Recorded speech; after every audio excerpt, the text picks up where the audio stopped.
Hi, I'm Laura Flanders, and this is The Laura Flanders Show, the TV and radio program that seeks to raise radical spirits by interviewing forward-looking people from the worlds of arts, entrepreneurship, and activism. This week, how do people use direct action, breaking the law, taking protests to the next level in the streets, to create a sustainable, long-range movement? Guests L.A. Kauffman and Jesse Myerson say that direct action isn't just a moment on the barricades. And later in the show, looking for leadership towards a just transition, community-building tactics for survival, resilience, and peace. Don't look up, look down for expertise, say two organizers, and they're upbeat. Esteban Kelly of the U.S. Federation of Worker-Owned Cooperatives and Elizabeth Yampierre from UPROSE join me.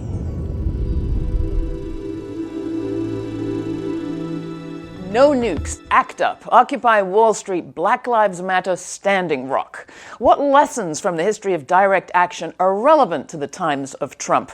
And what do we know about the role of protest in shifting power or moving policy? Can street heat translate into organized movement over time? It certainly happened on the right. The first months of the Trump administration have seen major opposition mobilizations that continue, but after all the disruption, what comes next? We're joined by two guests today who are grappling with this very question. L.A. Kauffman is a journalist, longtime activist, and the author of the brilliantly timed, recently released book, Direct Action, Protest and the Reinvention of American Radicalism. Jesse Myerson's an organizer and a writer, currently working with the New York Nurses Association. His writings have appeared in the Washington Post, the Village Voice, Rolling Stone, The Nation, and right here. Thank you both for coming in. It's great to have you. It's a pleasure to be here. So let's start with the geniusly, brilliantly timed release of your book, Direct Action.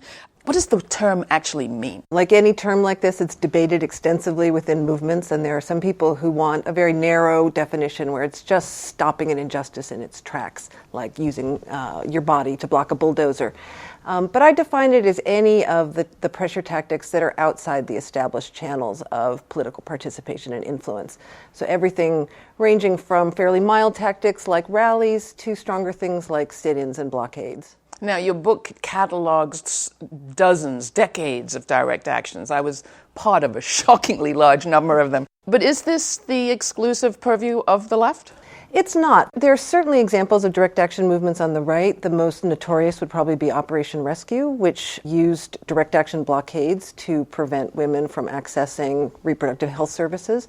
But it's been a lot rarer, and I think part of that is because there's a small d democratic ethos that's kind of baked into the way that people do direct action. That's almost a prerequisite for people to take the level of personal risk that it entails. Now that we've got our terms clear, I'd love the both of you to weigh in a little bit on what you see as the relationship between this kind of direct action that you're talking about and the kind of movement building that you more often report on.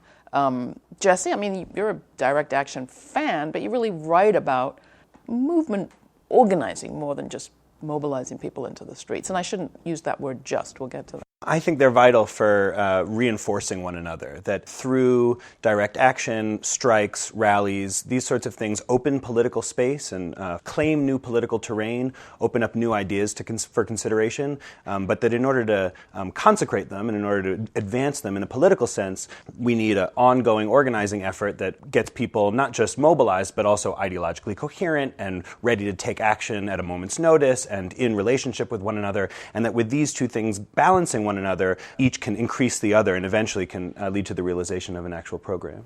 And so what do you see happening right now in this sort of arena, LA? What we've seen, I think, has been the flourishing of a movement of movements, that we're not seeing a single organization or a single issue in the forefront. Instead, what we're seeing is this vast, decentralized landscape of lots and lots of people and organizations in motion. Are you excited? It's a funny time. It feels strange to be upbeat and optimistic when things are so dire and when we know that the power of the resistance will not be adequate to stop the damage. And yet, after years and years of seeing small-scale efforts have large results, it's hard not to feel encouraged by this large-scale flourishing right now. Well, another thing I'd love to get the both of you to weigh in on is to what extent is what we're seeing new, triggered by Trump at all, and what is it a continuation of organizing that we've seen around the Fight for 15 movement and Occupy, going back through the last 8 years of the Obama administration? I mean, I definitely think that the protest movements of the Obama administration created new movement infrastructure that the next movement moment could draw on. And so I think over the course of that period, we established a pretty firm foundation for things like the Women's March, which drew on the leadership from previous iterations of these kind of movements. And the tools that were developed, the communications tools for decentralized viral actions, which were really honed during the Obama era, put to good use in the airport protests and things like that. So I think that there's an extent to which it's continuous. I think the new development is that liberals have joined the left in these things, which was led to greatly increased numbers. And partly that's because of Donald Trump as a unique figure who smashes norms and destroys what people expect politics to look like. I think if it had been perhaps a more conventional Republican president, we might not be seeing liberals joining in such great numbers. What's your thought on that, Ellie? I think the question of the newly activated liberals is, in a lot of ways, the most interesting political question right now. Where is that energy going to go, and what are folks willing to do? Certainly, the numbers at the Women's March and the energy for some of the things that are coming up this spring are bringing in huge numbers of people who maybe voted, maybe gave to a candidate, but who had not seen themselves as activists and had certainly not seen themselves as outsiders to the system in this new way. And I think the question of whether that whole upsurge of energy can be used not just to swell the numbers in street protests, but to actually engage with the Democratic Party in a new and dramatically different way is the big question of our time. That's L.A. Kauffman and Jesse Myerson talking about direct action and building movements. It's not just a flash in the pan. You're listening to The Laura Flanders Show. We're also a TV program. You can watch and subscribe to the podcast at lauraflanders.com. More coming up. Well, our rights are being taken. Soon we'll have nothing left. May as well put cuffs on us and starve us to death. Can't you see this is but a playground for fools, constructed by men so we obey their rules. Too many have died for simply using freedom of speech. Men are freedom to believe. Too many innocent casualties for a system based upon greed. That's Freedom of Speech by Kanaska from Occupy This Album, a collection released in 2012 featuring 99 tracks of class-conscious music from 99 artists. I'm Laura Flanders, and this is The Laura Flanders Show, the TV and radio program where the people who say it can't be done take a back seat to the ones who are doing it. Now back to L.A. Kauffman and Jesse Myerson. So let's get to a couple of more tricky questions, to me anyway. One is, we had Boots Riley on the show not so long ago, and he was talking about how we've gotten very good in the U.S. about demonstrating. But what exactly are we demonstrating? What's the power at the root of our demonstration? What he wanted to see is the demonstration of power to shut things down, to really force a change to take place. So that's one question. And then the other one is, we've got some history now of demonstrations that don't have very clear demands, if any demands. The Women's March being a case in point. What's the point? Did you have thoughts about that? And then what about that question of what are we demonstrating, other than the fact that we can get a lot of people in the street? Demonstrations from the outside often look more or less all alike. Right. And it can be very hard to distinguish between different kinds of protests and the different jobs that they do. The most important work that big mobilizations do is movement building. You know, I think of the Women's March as having broken a spell of fear and a kind of paralysis that people were having after the election, and emboldening people to act in a new way. That's very different from a protest that is really looking to pressure a very specific target to make a very concrete change. It's a more amorphous kind of protest, and I understand where people look at it and say, what's it doing? But part of what it's doing is it's providing all those millions of people with an opportunity to do something they've never done before, and step outside their comfort zone and take more action, priming them to get involved in the kind of thing that Jesse's been talking about, some more ongoing organizational work that can build power over time. Yeah, I agree wholeheartedly. And I think that the airport protest was a perfect example of this, because on that day, people who perhaps had never protested before and were showing up to that tasted victory.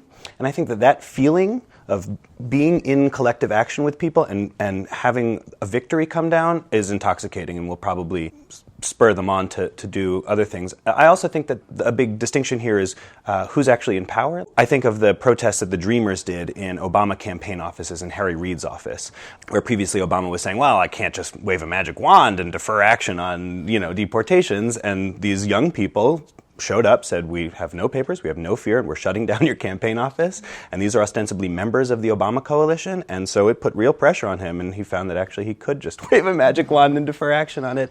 Whereas, of course, Trump is much less susceptible to these sorts of protests because they're being led by people who are not ostensibly part of his coalition. Now, you're actually going to Indiana to participate in some organizing. You want to tell us about that?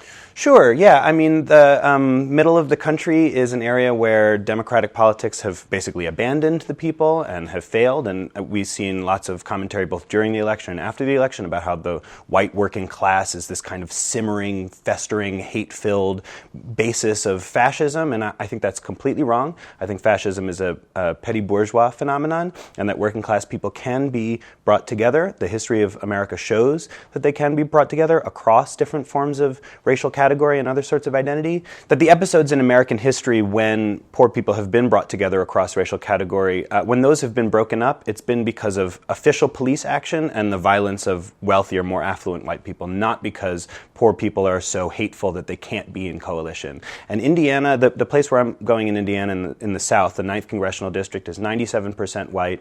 It's got 4 or 5 points higher than the national mean poverty. And these people, the only meaningful, well-organized vehicles that they've had for making meaning of their pain and their political lives have been right-wing xenophobic vehicles.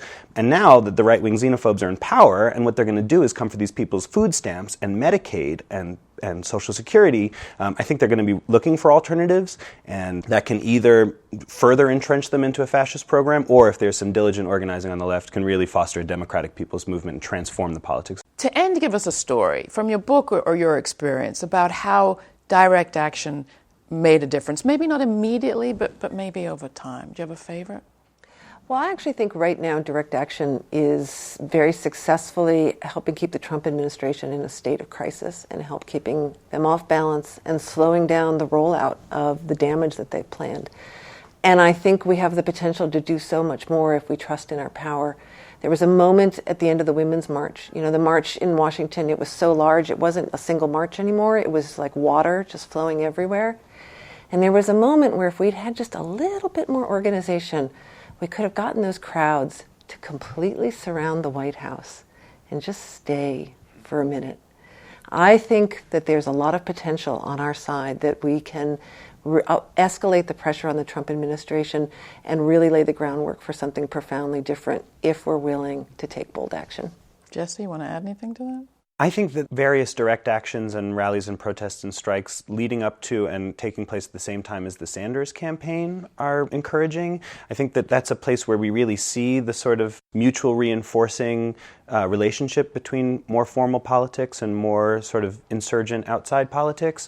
For instance, the communication workers strike that was going on at the same time, where Sanders approached them and went on the strike line, they endorsed him, and the two things really kind of fostered one another, and I think really significantly changed a lot of people's views in the United States, and we're going to be reaping the rewards of that change in people's minds for years to come. So maybe just one last question around the storytelling aspect, because one of the things that I think is so critical is that these stories don't get told very much. I mean, I say your book was brilliantly timed, but you worked on it for 25 years with a little gap in the middle. Clearly it was a labor of love, but not just love, kind of insight, it seems to me, into the significance of this teaching, which, with a few exceptions, we can't rely on the media to do. Yeah, so many of the stories about our movements simply haven't been told. It's kind of startling to contrast how many stories we have about the 60s and how few histories we have of the movement since. And there's an enormously rich collection of legacies there and of examples of times when, in the face of crisis and backlash, movements still won. And that history and coming to terms with how people manage to do that, I think, can be incredibly encouraging at a treacherous time like the one we live in. Do you think it's enough? I've been reading Sebastian Haffner's Defying Hitler, and he talks about the rise of Hitler in the 1930s and the role that middle Germans played, the majority of whom didn't support him in the election. 60% opposed him in that 33 vote. And yet there was no leader that stood up and the people stayed quiet. And he describes Hitler did this, he said this, he said this, he said this, and nothing happened. And what difference it might have made if something had. Is what we're seeing enough to stop the kind of authoritarianism that so many of us fear? I mean, it's of course too soon to tell, but what encourages me is how many leaders are stepping up. Is we're no longer looking for one figurehead or one leader to rally us all. People are rallying themselves and mobilizing themselves, and that is what's going to save us. I think the same thing holds true for the storytelling question, which is that, especially now that we have the internet and social media, the storytelling can happen on so much more of an individual and dispersed level that we needn't really rely on the media or official channels to get those stories out, in the same way that we don't really need to rely on a single leader or a centralized leader. There are many more tools and opportunities for democratic organizing. For more on direct action and building movements with my guests Jesse Myerson and Ellie Kauffman, be sure to watch our TV show. That's at lauraflanders.com. Also on Link TV, Free Speech TV, and cable stations around the country. Talk is plenty in the time of crisis. World leaders come together to find solutions. But winners keep dying in the midst of expensive meeting. Cause talk is cheap and life is definitely cheaper. World leaders keep talking, global talk, inflation talking. NATO too is talking, security talking, policy talking. Other man keeps talking, everyday talk, so I talk no more. That's Talk, Talk, Talk by Wumi. I'm Laura Flanders. Next up, a bit of an interview I did on community building tactics for survival, resilience, and peace. Last November, the U.S. Federation of Worker-Owned Co-ops released a statement. Like many Americans, they said they paused for a bit after the results of the election, uncertain and anxious. But then they emerged more confident than ever about the relevance of their work. Quote, worker cooperatives have always been about survival, resilience, and sanctuary, and we still are today, they wrote. The statement was drafted in part by Executive Director Esteban Kelly. He was newly determined and even hopeful, he said. He's returning to our program today to tell us why. He's joined by another person who sees a chance to drill down and even leap forward in her work right now. Elizabeth Yampierre directs UPROSE, an intergenerational, multiracial, nationally recognized women of color-led grassroots organization that promotes sustainability and climate resiliency through community organizing and arts. Founded in 1966, UPROSE is the oldest Latino community-based organization in Brooklyn, New York. Welcome both. Glad to have you. So I think I'm going to start with you, Elizabeth, because, on the face of it, this does not look good. You've got a climate denier, Scott Pruitt, brought in to head up the EPA. You've got a fossil fuel-backed Secretary of the Interior. You have an Exxon CEO, as Secretary of State. Why are you feeling cheerful? Aren't the odds of just transition pretty great against? The odds are great, and it is a really challenging period, but what we've seen in a short amount of time is a groundswell of support around the idea of just transitions. What we've seen is a tripling of our base, a workshop with very little organizing. We had standing room only. We are now closer to operationalizing community-owned solar. And so what we are looking at is what we can do very locally in our cities, in our states, and we have to be really strategic on how we do an end run around what's coming our way. Not without being vigilant about how this is going to impact our frontline communities, but certainly we need to stay solution-focused. And what about you, Esteban? Pro-war, pro-Wall Street? I didn't hear pro-worker co-op in the Donald Trump agenda. But we did hear pro-business and pro-development, which some of that might have been really targeted at rural communities, but we do business development, both rurally and urban. What we're seeing is more interest, not just among grassroots entrepreneurs and immigrants and undocumented workers and people we've been organizing with for a while, but base-building social movements, the Movement for Black Lives is interested in worker co-op development, and even elected officials, people who are part of the staffers in city council, city hall, who are looking at what are better ways of doing business. We're not talking about business being completely off the table, but how do we make business, whether it's small business and even in light industrial businesses, entrepreneurial things, how do we make that something that can be just and sustainable and part of our future of what we envision in the kinds of communities that are democratically run, that really share our values and that maintain the economic power of communities without having those profits siphoned off. Yeah, I mean, one of the things that so struck me about your statement, Esteban, was the reminder of the role the worker-owned co-ops have played in other, arguably, not so arguably, anti-democratic moments under Jim Crow, under fascism in Spain. Tell us some of that history, why it's relevant. The model itself is pretty resilient and also has a long history. Worker co-ops ended up being a really important sort of self-run and autonomous structure, especially for African American communities who were really left out of the economy. So back then, I mean, under Jim Crow, people's businesses were being sabotaged. A lot of times the only way you could get access to financing was by coming together as a community to advance the kinds of services that people needed in their communities that they weren't getting or that they were being shut out of in our society. When you come to this question of just transition, particularly climate resilience, how does that play out? Are there opportunities, perhaps even because the change isn't going to be happening at the federal level? Where we're seeing challenges, I think, is that we're stuck between an administration that basically wants to eliminate us and a municipal government that lacks the vision to use these spaces to address just transitions. So you've got a New York City Economic Development Corporation working closely with developers to really commercialize a sector that could be the solution for not just economic justice, but for addressing climate change.